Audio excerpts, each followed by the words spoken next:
Is life in the outback compatible with climate change? In the following conversation, you are going to hear some new words. Read and listen to them. Make sure you know what they mean.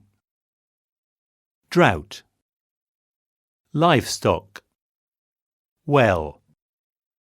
Ready?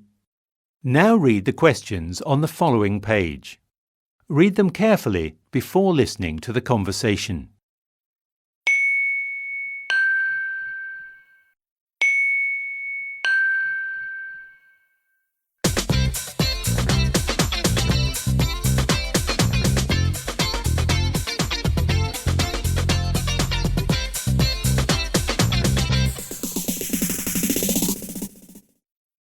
Today, everyone is talking about climate change and its negative effects on our planet.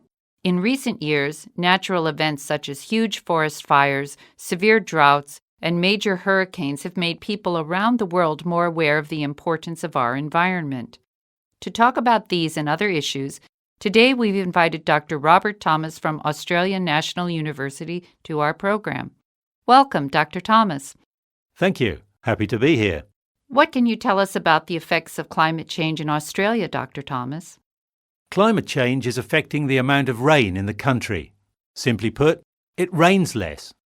Right now, one of the major issues in Australia is the shortage of water in the outback, the central part of the country that is quite a distance from the coastline cities where most Australians live. In the outback, there are more than a dozen towns without a reliable source of water. Oh, I didn't know that. In the past few years, there's been a severe drought in Australia. Most people don't realise that Australia is the world's most arid continent. Rivers and lakes are disappearing, so people are beginning to fear that many of the rural areas in the middle of the country may have to be abandoned. Is the lack of water only a result of climate change?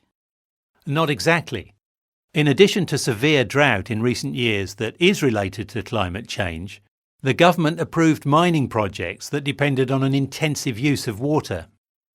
Tourism in the outback has been promoted for years, and the population there is growing. More mining and more people mean more pressure on water resources. So there's been a combination of factors involved. That's right.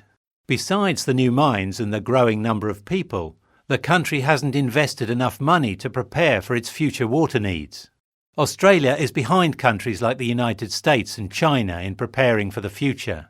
And the sad part is, the future is now. It rains less in Australia than it did before, so the rivers are drying up. And every year there are huge forest fires that are uncontrollable. What are people going to do?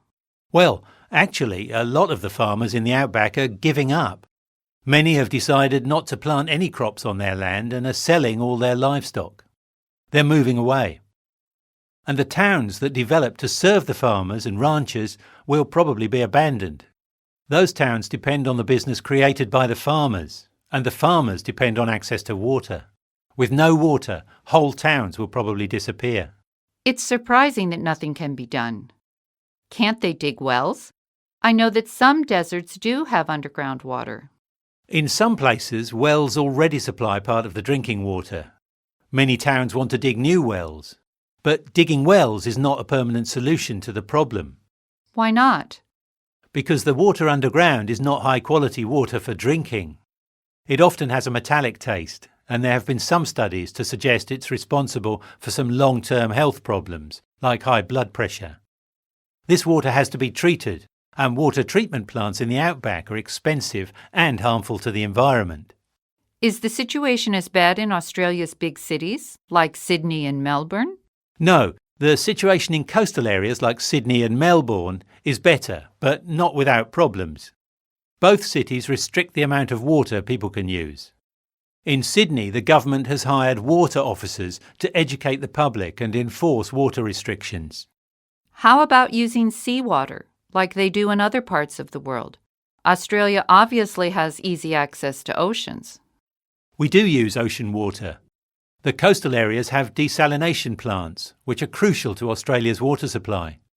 Desalination plants, however, also create some environmental problems because they require a lot of energy to operate, and the salt they remove from the water is dumped back into the oceans, which is not good for fish and other sea-living creatures. But the fact is, these plants are necessary for Australia. Can water be recycled? I know that in some places in the US, recycled water is used to clean streets, for example. Yes, recycling water is important now and will become even more important in the future. Recycled water is often used to water parks in cities. There are other things that can be done too. For example, fire stations are studying how to use sand instead of water to put out fires. Gardens can have artificial lawns as opposed to grass. We still don't know the long-term results of climate change, but it is clear, no matter what, Australia must plan for its future water needs. That's all we have time for today. Thank you, Dr. Thomas, for joining us today. My pleasure.